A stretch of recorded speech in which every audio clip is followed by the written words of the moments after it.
Listen close, because today I'm telling you a story that burns, about a woman the whole town treated like furniture, until one vicious night at the harvest dance turns her into a public joke, right in the unforgiving belly of the Old West, where the sun bleaches bones and reputations die faster than men in a gunfight. Cottonwood Ridge is no sleepy hamlet. It's a powder keg of judgment, gossip, and barely leashed hate, where one heartbeat can decide whether a woman disappears forever. The fuse is lit by something so small it's almost laughable.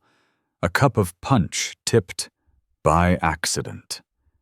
And suddenly the laughter turns into a noose. This is where courage is born. Or broken.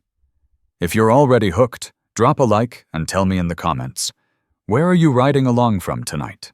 They called her plain Trifosa, or just that Vale girl. Or sometimes they didn't bother with a name at all. Just flicked a finger, or jerked their chin like she was another plank in the wall. In Cottonwood Ridge, Tryphosa Vale didn't get called by her real name. She got called whatever suited the moment. She was 29. The looking glass hadn't been kind to her in years. The open prairie has its own cruel chisel. Relentless wind, merciless sun, and endless hard work carve away anything soft without so much as asking. You could read her whole life story in her hands first. Split from lye soap, knuckles scraped raw, skin forever tinged angry red, like it was plain worn out from being scoured quiet. That morning the sun slanted through crooked boards in dusty gold shafts, turning the air thick and shimmering. The floorboards bit cold against her bare feet, even though it was high summer. The whole house smelled of lye soap and yesterday's coffee gone bitter. Cleanliness that came with a price tag. Trifosa moved through the Cain place like she'd memorized every creak and threat. She swept, she scoured, she polished counters till the pine glowed. Not because anybody ever said thank you, but because a single speck out of place gave someone an excuse to make her regret it. From the kitchen doorway, Mehetabel Cain's voice sliced the stillness like a black snake whip cracking over dry grass. Trifosa. Her shoulders locked tight before the word even landed. It wasn't plain fear. Not anymore. It was the quick flinch of somebody who'd learned years back that one wrong move, one wrong breath, could cost her everything. Yes, ma'am? Trifosa kept her eyes on the floorboards. Mehetabel stepped closer. 46 years old, and carrying herself like the Lord himself, had handed her the gavel to judge every soul in the county. Her dress was always charcoal dark, collar choked to the throat, buttons marched in perfect rows, sleeves straight as fence posts, hair pinned so tight a single strand out of line would feel like mutiny.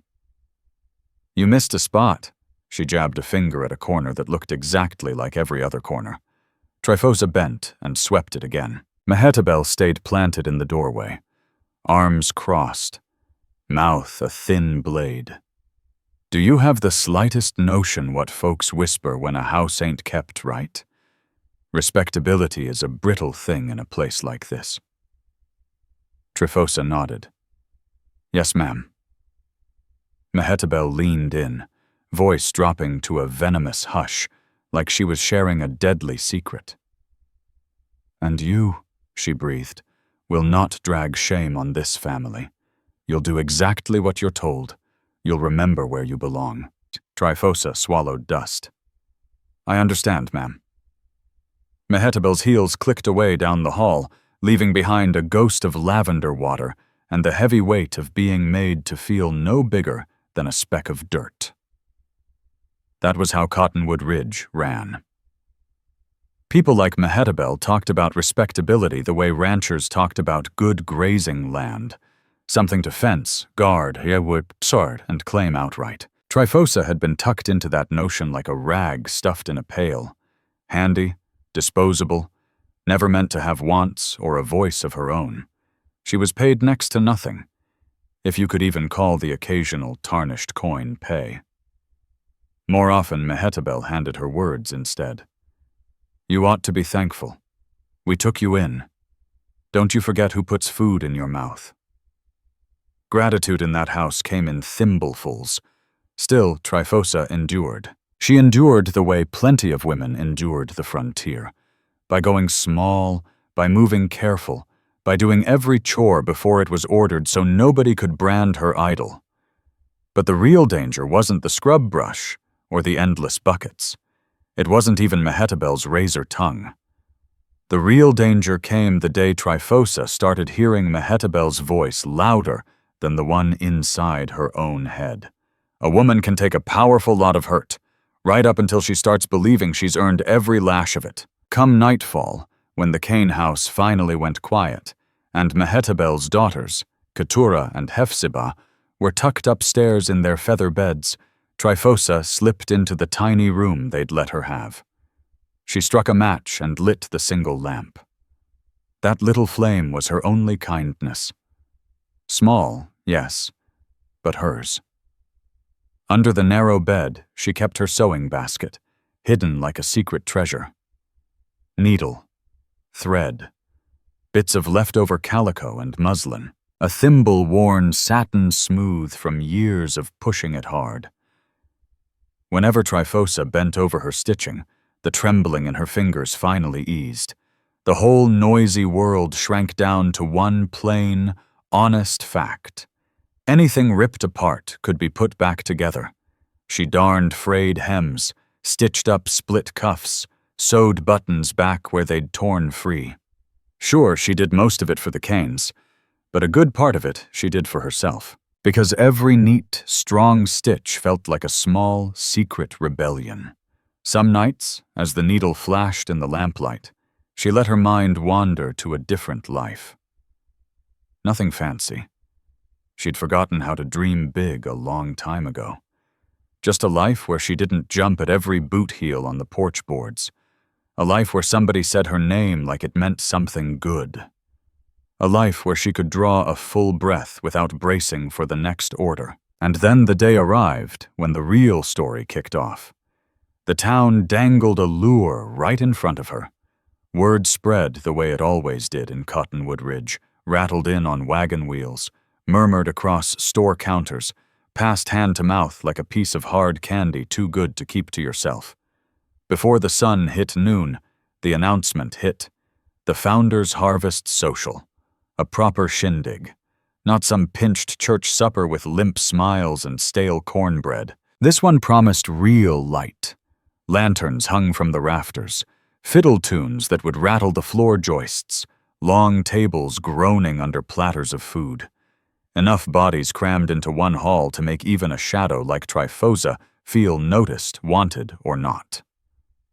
By the time the news reached the Cain house, the place was humming like a kicked beehive. Keturah Cain came striding down the hallway, voice bright and loud, laughing like she could already feel every eye on her. "Everybody's going," she crowed. "Even the Whitman sisters. Even Miss Deliverance Crow says she'll be there." From the parlor, Mehetabel called back, calm and certain. "Of course we'll go. Folks expect the Cains to put in an appearance. We don't slink around." Trifosa's fingers froze on the damp dishcloth she was twisting. She told herself it didn't matter one bit. She tried to tamp down the little spark that flickered up in her chest. But hope doesn't listen to orders. It pushes up anyway, tough and green like cheatgrass cracking through baked earth. Mehetabel's sharp gaze caught Trifosa lingering in the doorway. That tiny spark in Trifosa's ribs twisted into something wary. "You're not going," Mehetabel said, flat and final as a gravestone. "Somebody's got to stay and keep this house straight." Trifosa dipped her head. That was her answer to most everything. "Yes, ma'am." But later that afternoon, Mehetabel summoned her into the parlor. Heavy curtains were pulled tight against the sun, like even daylight might fade the upholstery if left unchecked. In her hands, Mehetabel held a plain cotton dress, nothing fancy, but cleaner and less patched than anything Trifosa ever wore beyond the back door. You will go, Mehetabel said. Trifosa blinked hard. Ma'am? Mehetabel's lips curved, but there was no warmth in it, only cold arithmetic. Don't fool yourself into thinking this is charity. A town like this needs its lessons. And you, Trifosa, you serve a purpose. The truth sank into Trifosa's bones like ice water. She wasn't being let out for a night of fun. She was being let out like bait on a hook. Still, when she carried the dress back to her cramped room, she laid it across the bed gentle, as if it were made of spider silk. Her fingertips traced the seams. Then she reached for her needle and thread.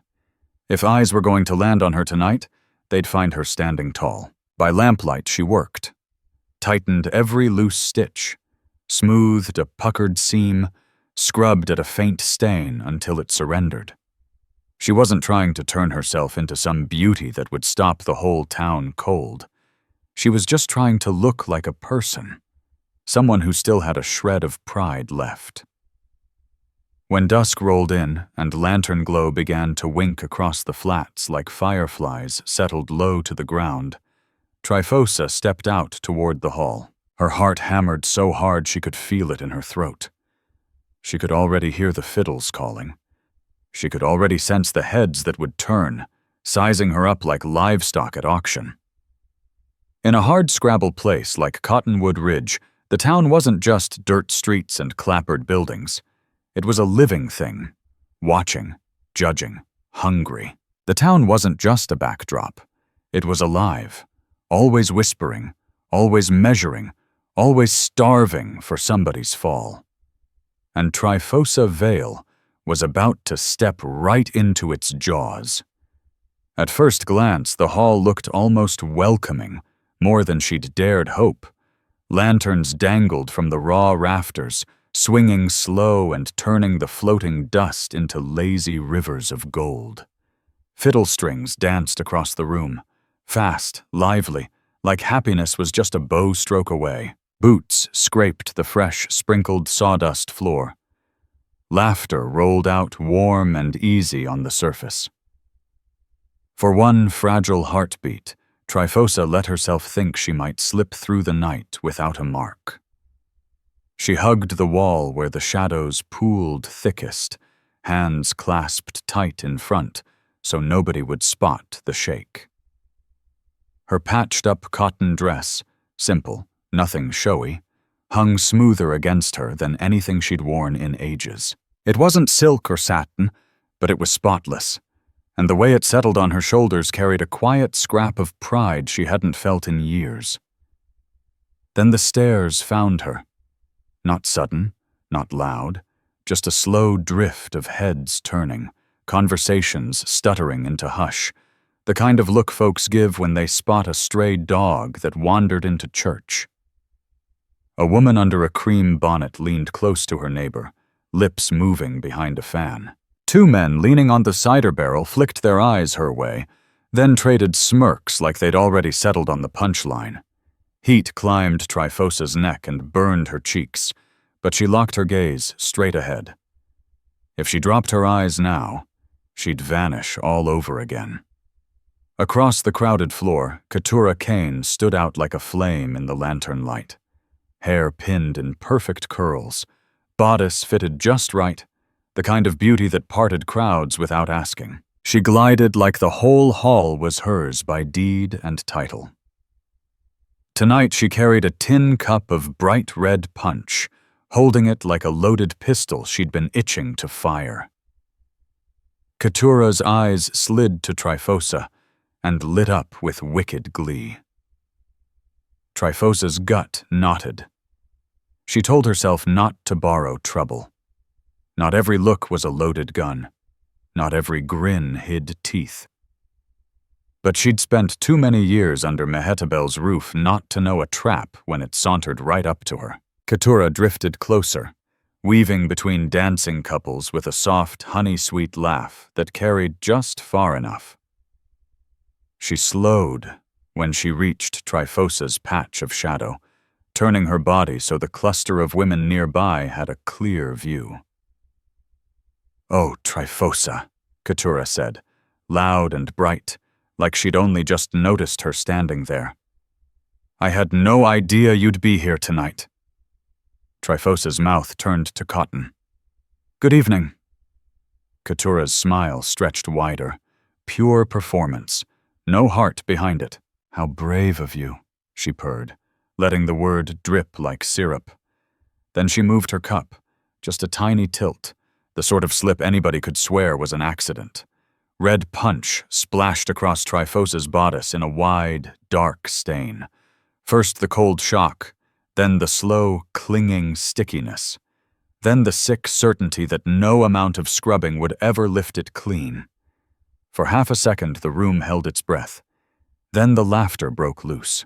It started small, a quick ripple, a muffled giggle behind a gloved palm, a rough snort from a man who didn't even try to cover it. Then it swelled, racing through the hall like a grass fire caught in a dry wind, feeding on itself until every corner rang with it. Keturah pressed a hand to her chest, eyes wide in mock horror. "Oh, my stars, I'm so clumsy." Trifosa stood frozen, forcing air past the heat roaring in her face. She could feel the punch seeping into every careful stitch she'd sewn by lamplight. She could feel the wet fabric clinging cold against her skin. She could feel every eye in the place locked on her, waiting to see what she'd do. Swallow it quiet and grateful, or crack open with shame and fury. A woman close by didn't even bother to whisper. "Well, at least it matches her now. Red finally gives her some color." A man's voice barked a laugh. "Can't pretty up a fence post and expect it to waltz." The laughter swelled again, louder, sharper. Trifosa's throat closed tight. Her hands balled into fists at her sides until her nails cut half-moons into her palms. She ached to swipe at the stain, but she knew any wild scrubbing would only feed the spectacle. She wanted to bolt, run straight out into the dark, and let the night swallow her whole. But the instant she took a step toward escape, she'd hand them exactly what they craved. The sight of her running. "Don't cry. Don't you dare let a single tear fall." The old, familiar sting built behind her eyes, the hot, tight burn that signaled tears ready to spill. Trifosa had spent years teaching herself to choke them down. In the Cain house, tears were coin. Shed one, and you paid double. Shed one, and they won the round. She lifted her chin just enough to draw a breath past the knot in her throat. Keturah leaned close now, her voice dropping to a velvet murmur meant for Trifosa alone. "You should have stayed in your corner where you belong," she breathed, sweet as strychnine-laced honey. Before Trifosa could find words, Keturah floated away like smoke, leaving her rooted there in a ruined dress with a room full of eyes that fed on her shame. That was the moment a man pushed forward, broad across the shoulders, reeking of cheap whiskey and the kind of swagger that needed witnesses. He read her frozen silence as invitation. "Miss Vale," he drawled, voice pitched loud and mock-courtly to pull every ear in range. "May I have this dance?" The knot of onlookers went dead quiet. Not out of respect, out of raw anticipation. Trifosa stared at the hand he thrust toward her. Her pulse thundered in her ears. She knew this brand of courtesy, a baited trap, barbed and waiting to hook. But something hard and unyielding stirred deep inside her, something that refused to be hounded out like a cornered coyote. She laid her trembling fingers in his palm. His grin split wide. He swept her onto the dance floor like he was parading a trophy under bright lights. The fiddles kept sawing away. Lanterns kept swaying. The world spun on as if cruelty were just another tune in the set. Trifosa tried to match the steps. She'd watched plenty of dances from the fringes. She knew the pattern. 1, 2, 3, turn, keep smiling, hold steady, hide the fear. For one aching, fragile instant, she thought she might pull it off. Might even look like she fit. Then he let go. Not a slip. Not a misstep. He simply dropped her hand mid-twirl and stepped back, face twisted like he'd grabbed something foul. Trifosa spun wild, off-kilter. Her heel skidded on the sawdust. She lurched, arms windmilling for balance, catching herself a heartbeat too late.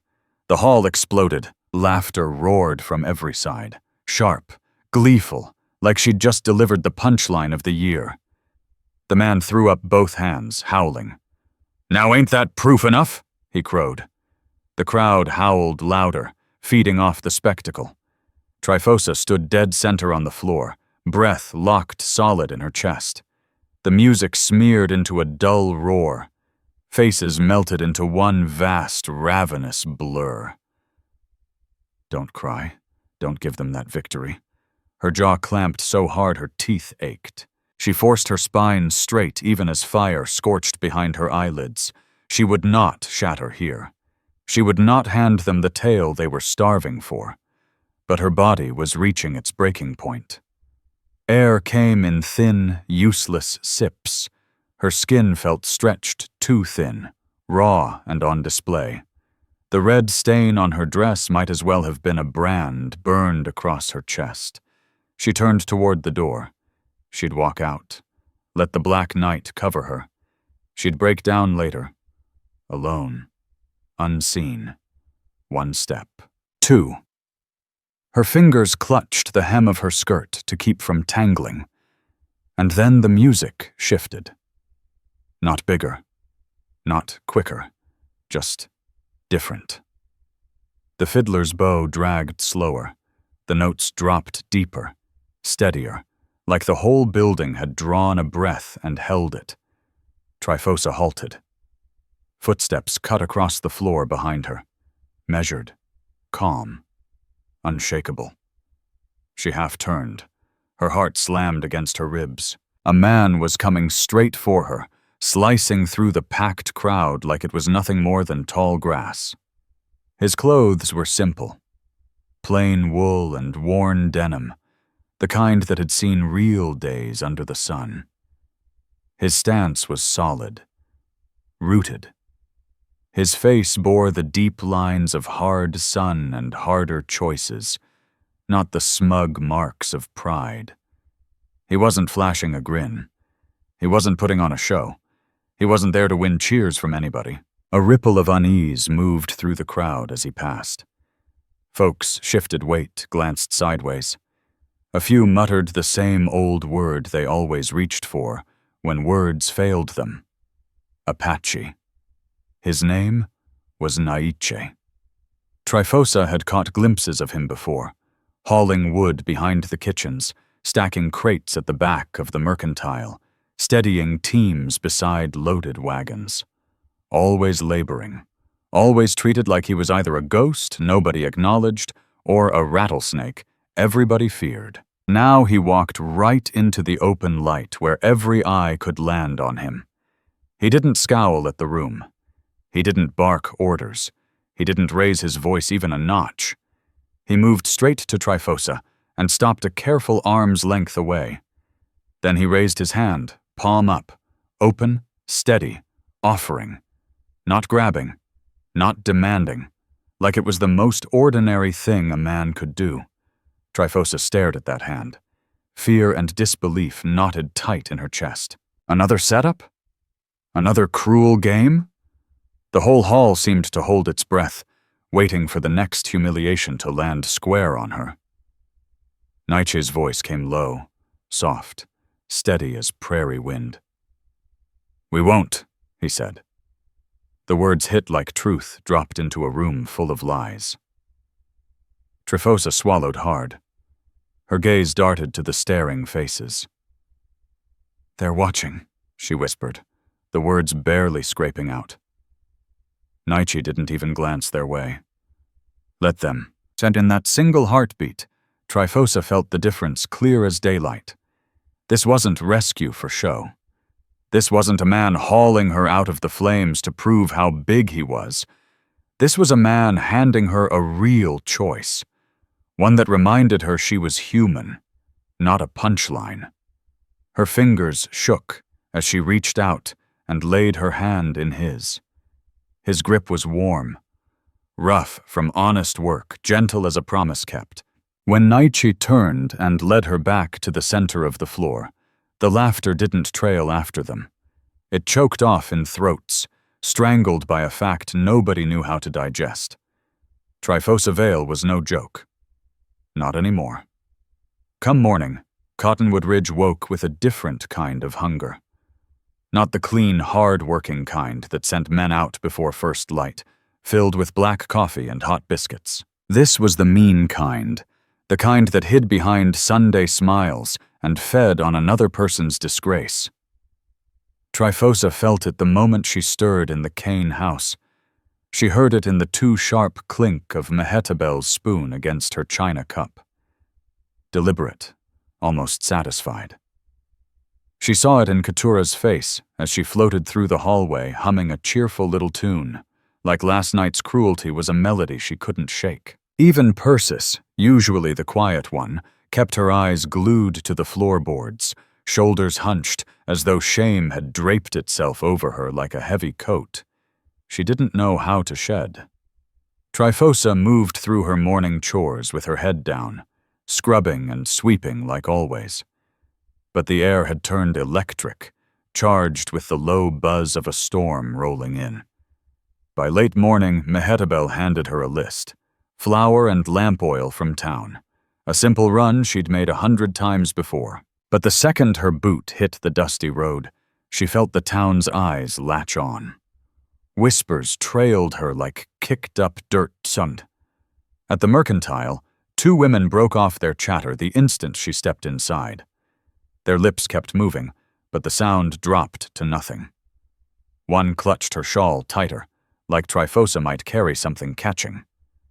Behind the counter, Obadiah Dole slid the sack of flour across without once meeting her gaze. When their fingers nearly brushed, he jerked back like he'd touched hot iron. Outside, men lounged against barrels, voices pitched just loud enough to carry. "You catch that last night?" one drawled. "Catch what?" the other shot back, though his wide grin said he knew damn well. "That Vale girl twirling with the Apache." They didn't say her name like it was hers.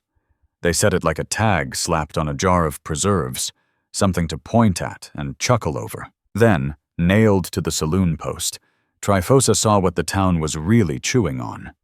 A crude handbill. Cheap yellow paper. Smeared ink. Tacked up like a wanted notice.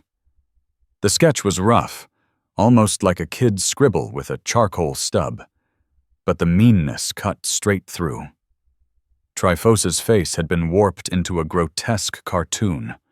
Eyes pinched tiny, mouth stretched into a gaping leer, body bent like a broken scarecrow. Right beside her loomed a dark, hulking shape that was supposed to be Naiche. Features sharpened and twisted, drawn like some wild beast, fangs hinted, eyes too narrow and fierce. A few words were scratched underneath in sloppy block letters, trying for wit but landing only on vicious. It didn't need to be smart.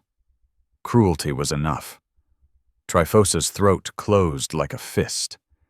The edges of her sight went misty. She stood frozen longer than she meant to, staring while the dry wind tugged at the corners of the paper, making the ugly drawing flap like it was laughing on its own. Behind her, a man let out a low chuckle. "Well, damn, that just about nails it, don't it?" Another voice chimed in, lazy and smug. "The Cain woman ain't gonna stand for that. She'll fix it quick." Trifosa turned before they could catch the look on her face. She kept walking, the heavy sack of flour digging into her forearms with every stride. But the real load wasn't the flour. It was the cold certainty sinking deeper into her marrow with each step. Cottonwood Ridge didn't crave a sweet romance. It hungered for blood, for punishment. When she pushed through the door of the Cain house, Mehetabel was waiting. Not in the kitchen, not in the parlor. She blocked the narrow hallway like a barricade, straight-backed as a fence rail, arms folded tight, mouth pinched in that righteous fury that barely masked her satisfaction.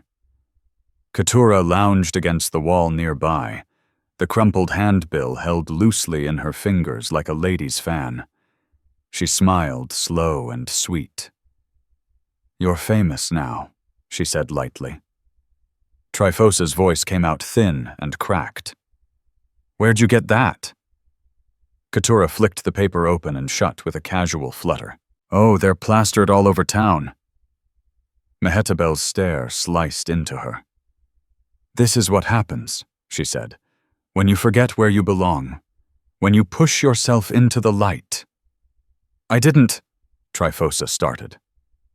Mehetabel stepped closer, dropping her voice to that low, skin-crawling whisper she used when she wanted words to burrow deep. "You shamed this family," she hissed. "Folks are talking. Folks are eyeing my daughters like we opened the door to scandal ourselves." Heat surged in Tryphosa's chest. "I didn't invite a thing. I went where you sent me."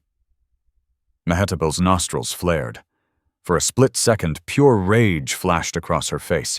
Then it cooled into something sharper, colder, pure calculation. "That's exactly right," she said. "You went where I told you. Now you'll do what I tell you next." Tryphosa's stomach twisted into a hard knot. "What do you want?" Mehetabel's tone turned brisk, businesslike. "The town's decided you're ruined, compromised." Tryphosa's face drained white. "Because I danced?" "Because you were seen with him," Mehetabel snapped. She steadied herself, lowering her voice again. "Cottonwood Ridge likes its tails tied up neat. It wants an ending folks can stomach." Tryphosa stared. "An ending?" Mehetabel gave one sharp nod. "You will marry him." The words hit like an open palm across the face. Tryphosa's breath snagged in her throat. "No!" Keturah's laugh was soft, delighted, like she'd been waiting for this part. Mehetabel's eyes turned to flint. "You will," she said. "Or you walk out that door today with nothing. No wages, no sewing basket, no spare coat, no scrap of food. You step onto that road with the whole town already licking their lips to watch you fall." Tryphosa's fingers curled tight, trembling. She thought of the prairie night wind cutting like knives, of hunger that gnawed until you begged, of men whose smiles showed too many teeth, of how fast a woman with no roof could vanish out here, and how few would ever search. Mehetabel had built a cage with only 2 doors out. Both stank of terror.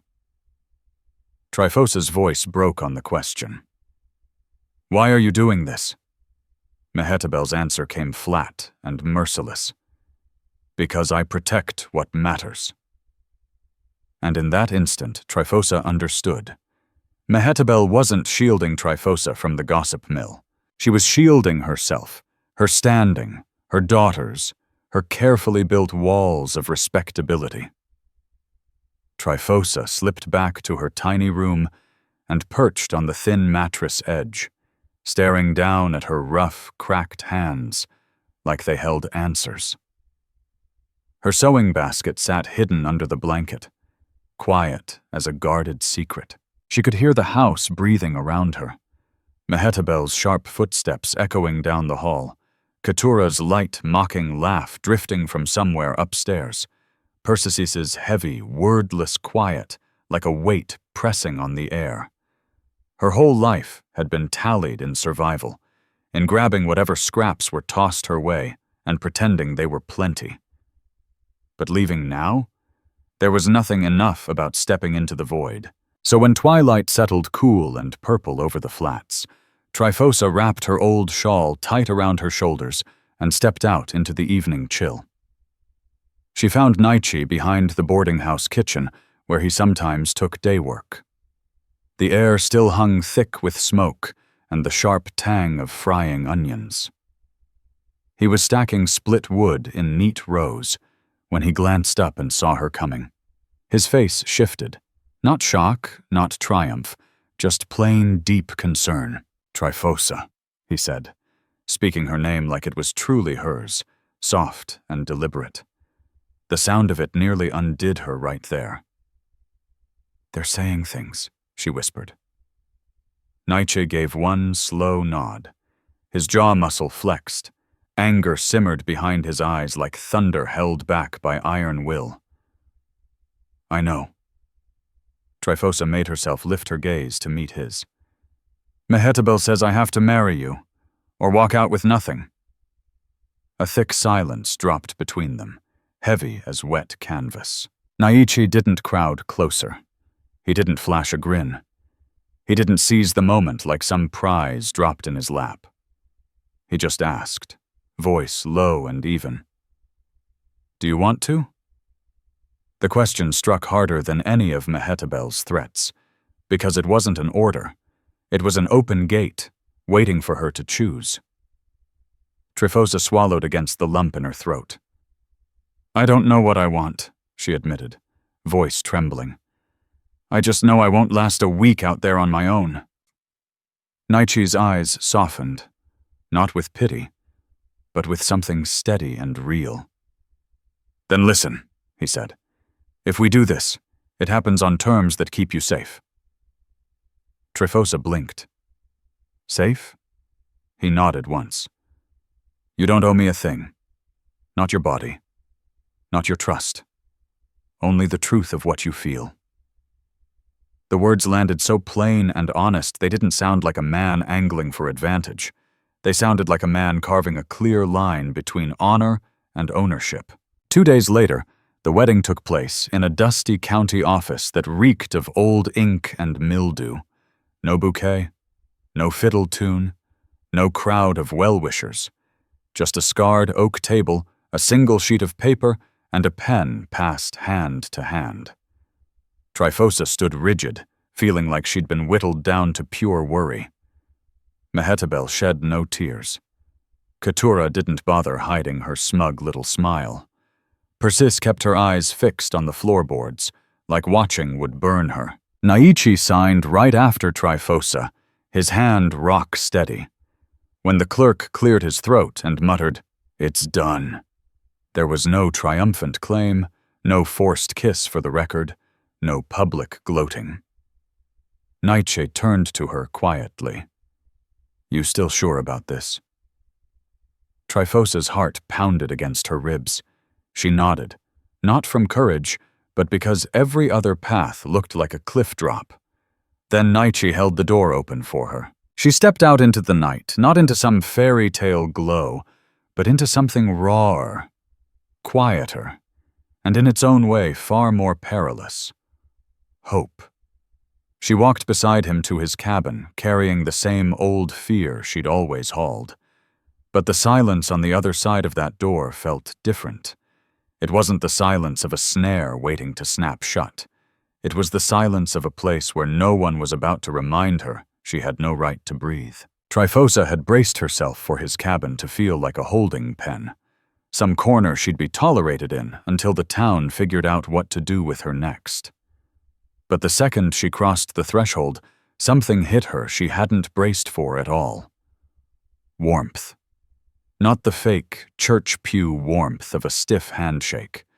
Real warmth, hard-won, steady, rising gentle from a well-fed stove. The air smelled faintly of clean wood smoke and fresh scrubbed tin. The floorboards had been swept clean. The table was scoured down to bare, honest grain. Nothing fancy. Nothing bought with spare cash. But nothing mean, either. And there, against the far wall, stood a proper bed. A proper bed. Not some rickety cot jammed against the wall, not a thin tick that carried the weight of somebody else's rules. This one had a thick quilt folded crisp at the foot, tidy, waiting, like somebody believed sleep was worth the space it took. Trifosa lingered just inside the doorway, shawl still clutched tight around her, even though the cabin held a gentle heat. Her eyes darted quick and careful, taking stock the way she always had. Where could she stand without crowding? What could she reach without drawing a sharp word? How long before a voice cracked? "You don't fit here." Naiche didn't crowd her. He eased the door shut behind them, then stepped back, deliberate, giving her room to breathe. He seemed to know that fear didn't always ride in on fists. Sometimes it crept in close, too close, from a man standing right up against you, breath hot on your neck when you never asked him near. "This place is yours too," Naiche said, plain and quiet. Trifosa swallowed hard. I don't want to make trouble." "You won't," he answered. No pity in his tone, just solid certainty. He tipped his head toward a shelf near the stove. "Water's right there. Extra bucket too." Then his eyes flicked to the bed for only a second, careful not to linger like it was some kind of challenge. "Extra quilts folded if you need it." Those last words hit soft, but they sank deep. Trifosa could only nod. The strange ache swelling in her chest left no room for anything else. Naiche moved to the stove without hurry. He reached for the kettle the way any man would in his own kitchen. And Trifosa flinched. It wasn't loud or showy, just a quick hitch in her shoulders, a body pulling back on instinct before her mind could catch up.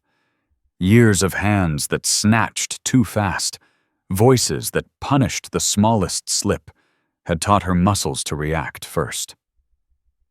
Naiche went still. No flash of hurt across his face, no sharp, "What's wrong with you?" He simply saw it, like he was learning the shape of her fear without making her feel small for carrying it.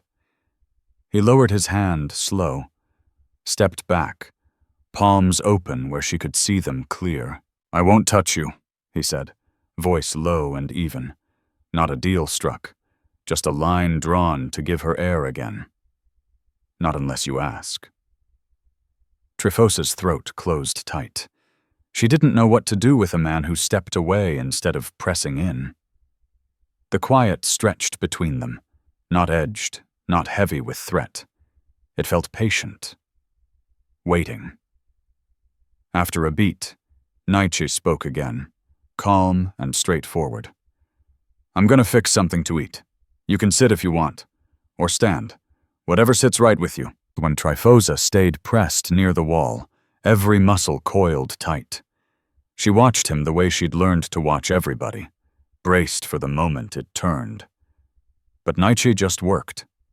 Set a pot on the stove, pulled out simple things, a handful of beans, an onion, a chunk of salted pork, a pinch of summer-dried herbs crumbled between his fingers. He moved with the easy sureness of a man who'd done this 1,000 times, like putting food on the table was nothing more than basic decency, not a way to own somebody.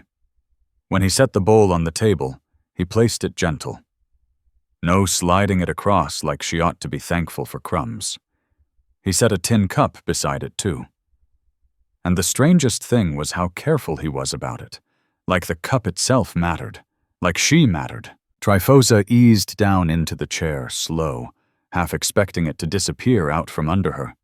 The stew rose up warm and real, rich with the smell of honest cooking. The cornbread sat plain and golden, still giving off a little steam where it had been wrapped in a clean cloth. She picked up the spoon and took a bite. Her stomach clenched hard, a sudden, fierce twist of panic. Because this wasn't scraps, not cold leftovers, not the hard crusts you snatched quick before somebody changed their mind. Not the cold scraps you wolfed down before somebody yanked the plate away. Trifosa's hands moved faster than her head could catch up, spoon flying to her mouth like a creature that's been hungry too long and doesn't trust the food will stay. She swallowed too quick, barely tasting anything. It was pure instinct, older than dignity, older than shame. Naiche didn't say a word about it, didn't tell her to slow down, didn't stare like she was some oddity. He just ate his own bowl in calm silence, letting her have the small mercy of pretending this was ordinary. When she finally set the spoon down, Breath coming in short, shallow pulls, Naiche rose quietly and nodded toward the door. "That lock works from the inside," he said, "if you want to use it." Tryphosa's heart did a strange little flip at the words. She stared at the heavy iron latch like it was something holy. "I'll sleep by the stove tonight," Naiche added, "so you can rest easy." Rest. The word landed like scripture she'd heard, but never believed she could claim. "You don't have to," Trifosa managed. "I want to," Naiche answered simply. "So you don't have to be afraid."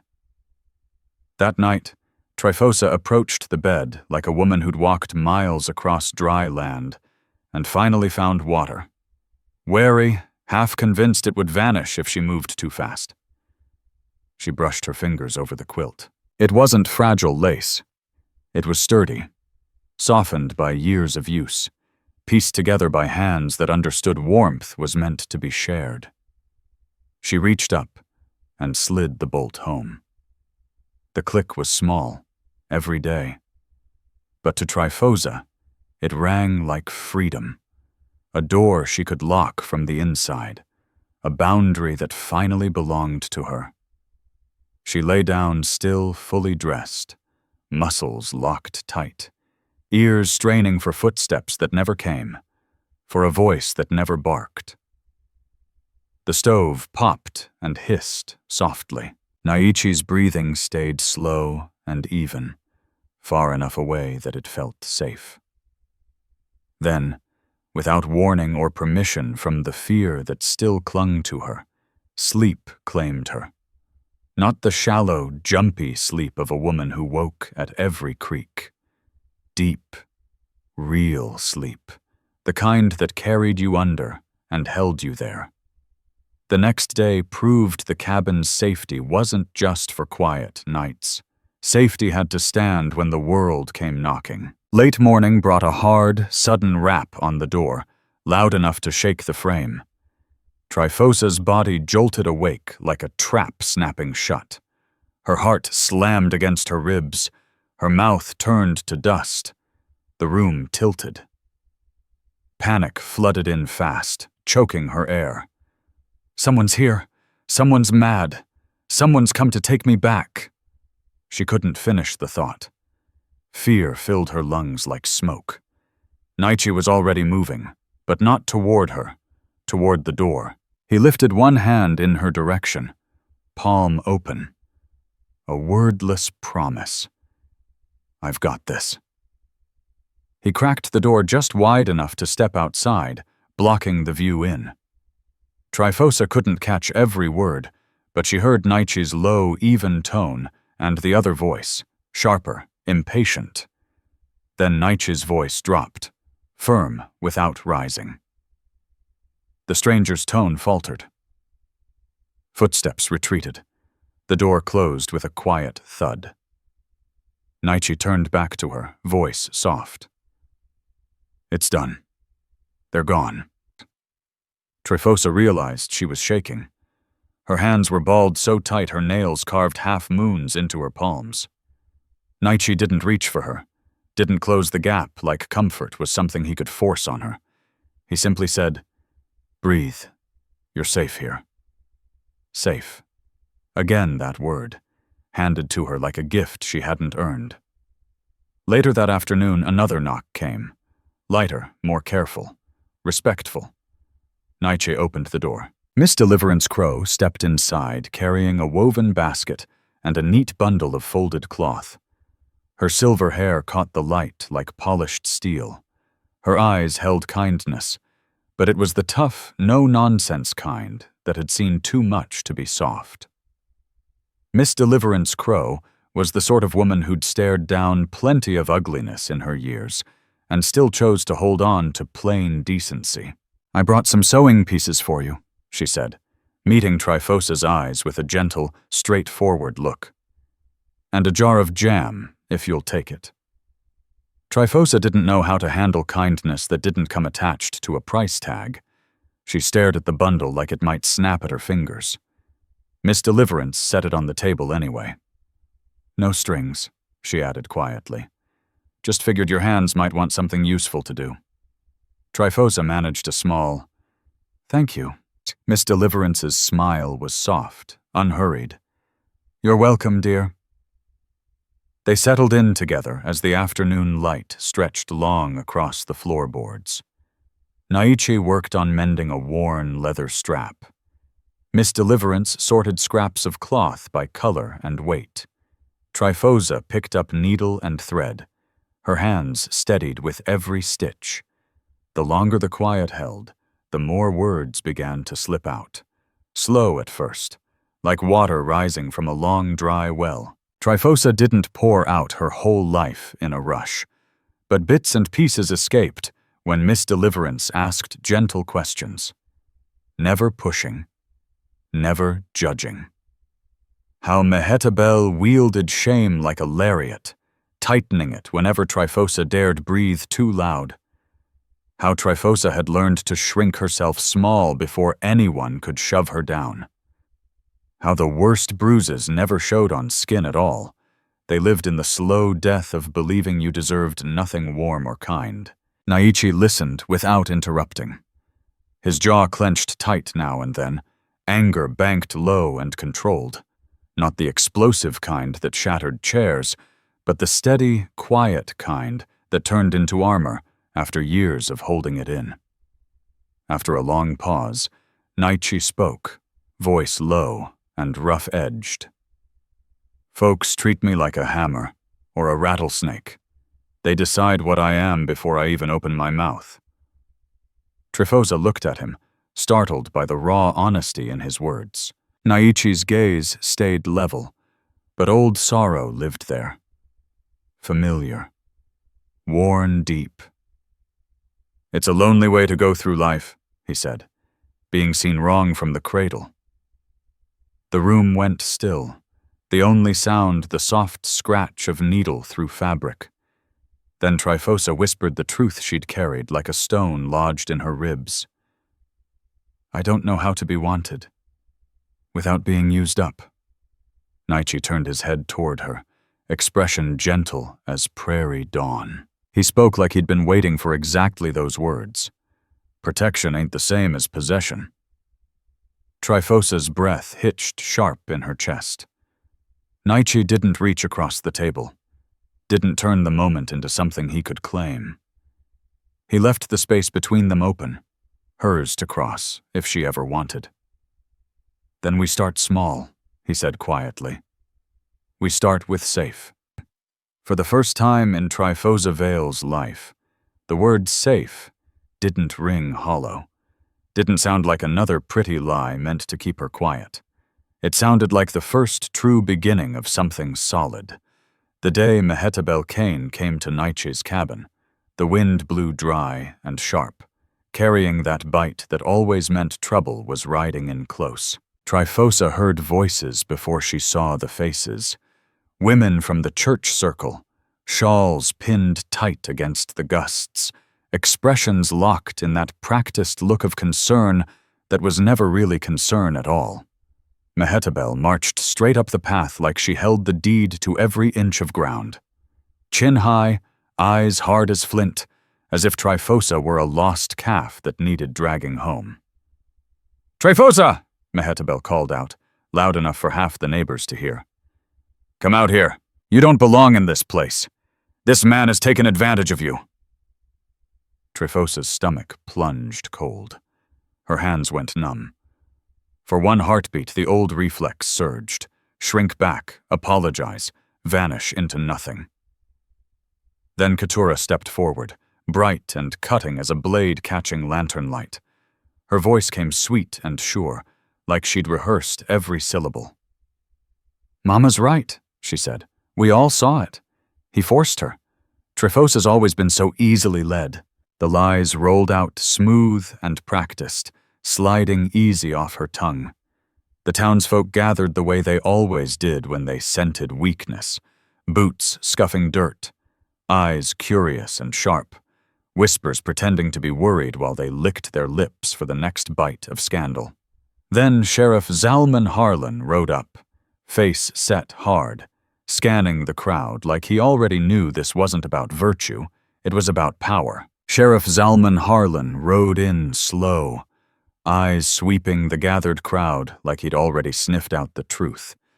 This wasn't about righteousness. It was about who held the reins. Mehetabel's voice climbed again, sharp and commanding. "Sheriff, that girl is under my protection. Bring her home where she belongs." Trifosa trembled, but Naiche stood right beside her, not touching, not staking a claim, just there. Solid, quiet, a calm anchor that reminded her how to pull air into her lungs. Then Trifosa stepped forward. Her voice came out steady, stronger than she'd ever heard it herself.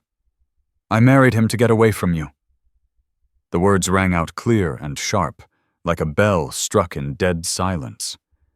The crowd froze. Mehetabel's face twisted tight, lips thinning to a white line. "Lies," she spat. Miss Deliverance Crow pushed through the onlookers with steady purpose, her silver head high. "It ain't a lie," she said firmly. "I've seen that locked room myself. I've heard how Mehetabel spoke to her when she figured no decent ears were listening. And I've watched Trifosa work her fingers raw year after year, with never a fair wage." Another voice joined. Thankful dole from the mercantile. She swallowed hard, then nodded. "It's true," she admitted, voice quiet but sure. Mehetabel called it family duty. But it wasn't. Sheriff Harlan's eyes narrowed to slits. "Enough," he said, and his tone carried the kind of weight Cottonwood Ridge knew better than to buck. "Mehetabel Cain, you will leave this property right now, and you will come to my office to answer questions. If there's proof of unlawful holding or mistreatment, I'll take it straight to the county." No shots fired. No fists raised. Just the raw light of truth laid bare. And in a town like this, being exposed was punishment enough. When the crowd finally melted away, boots shuffling off into the dust, Trifosa's knees buckled. Adrenaline drained out of her in a rush, leaving her shaking, breaths coming short and ragged. Naiche turned to her, face soft with understanding. He asked the only question that counted. "What do you want now?" Trifosa looked at the quilt folded neat on the bed, at the peaceful hush of the cabin that never once asked her to shrink, at the man who'd never demanded her fear as the price of his kindness. For the first time in her life, she chose without chains. She lifted her sewing basket and set it on the table, right there in the open, like it belonged. Because it did. Folks reckon love is the big dramatic moment when somebody hauls you out of the flames. But sometimes love is quieter. It's the steady hand that never struck the match in the first place. Finally, let me send my deep thanks to you. Thank you for listening, and for allowing this story to speak to your heart. The Wild West still holds countless truths, some painful, some tender, all worth remembering. Stay with us, subscribe, comment, and invite others to discover these untamed stories. From our hearts to yours, thank you for being part of this journey. Aviso legal barra disclaimer. Each story shared here is produced for storytelling enjoyment. Certain scenes may include fictional or dramatized elements inspired by historical circumstances. Although AI tools assist us in visuals, narration, and script development, the emotional tone, editing, and quality control are conducted by people to ensure meaningful experiences. We fully uphold YouTube's policies, using no deceptive recreations or impersonations of real individuals. All creative resources are properly licensed. Unauthorized copying, re-uploading, or remixing is not permitted. Thank you for supporting the effort behind every episode we create.